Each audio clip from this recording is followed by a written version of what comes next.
Naam, hujambo mpenzi mtazamaji wa Ruaha Yetu TV, karibu kwenye habari za Ruaha. Jina langu ni Hosea Chengula. Chama cha wafanyakazi mashambani na kilimo Tanzania TIPAU tawi la Kilombero kimetembelea kituo cha kulea watoto wanaoishi kwenye mazingira duni cha Emma's Children Care Center kilichopo kijiji cha Simbalambende, kata Ruaha, na kuwapa zawadi ya Pasaka kama sehemu ya kurudisha kwa jamii.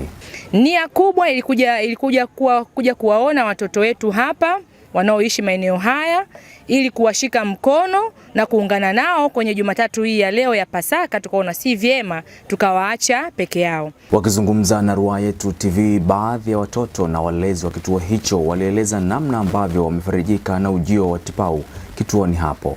Natoa shukrani kwa wafanyakazi wa TIPAU kwa kutuletea msaada hapa kwa watoto. Natoa shukrani, asanteni sana, Mungu awabariki. Tunashukuru sana, mmetufanya tujione sio wapweke. Mungu awaongezee mlipopunguza, na karibuni tena Emma's Children Care Center. Ningependa kushukuru uongozi wote almost wa TIPAU kuja kututembelea hapa kituoni kwetu.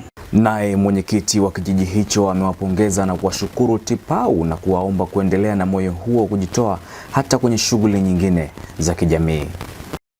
Unapokwenda kuwasaidia yatima na wajane, maana yake pia ni sehemu ya ibada katika hilo, na maandiko yanasema tupendane.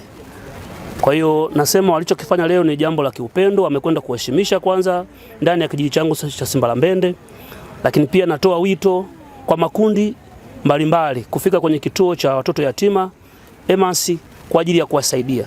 Baadhi ya wawakilishi wa wanachama wa TIPAU waliofanikiwa kufika kituoni hapo wametoa wito kwa wanajamii kuwa na moyo wa kujitoa kwa watu wenye uhitaji.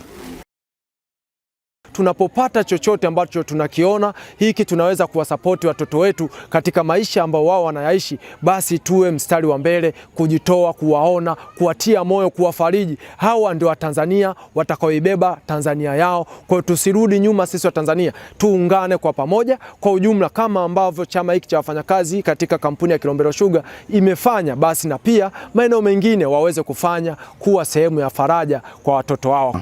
Uwepo wetu sisi hapa wafanya wao kujisi wenye furaha na pia kuwafanya wasijione wapo peke yao. Kwa hiyo pia na wito kwa wananchi wa kawaida kuja hapa. Hakuna utaratibu mgumu wa kuja au kufuata protokoli nyingi, na utaratibu mwingi ni kawaida tu kwa mtu ambaye anaona na uhitaji anakuja hapa kuja kwa sapoti na pia kuatia nguvu imadi maisha yaendelee. Na mtazamaji wa Ruaha Yetu TV, tumefika tamati ya habari za Ruaha. Kuendelea kupata matangazo haya, unaweza kutembelea kurasa zetu za mitandao ya kijamii pale YouTube kwa jina la Ruaha Yetu TV. Usiache kusubscribe pamoja na kushare kwa marafiki ili muwe wa kwanza kupata habari za Ruaha. Kwa niaba ya wote, jina langu ni Hosea Chengula.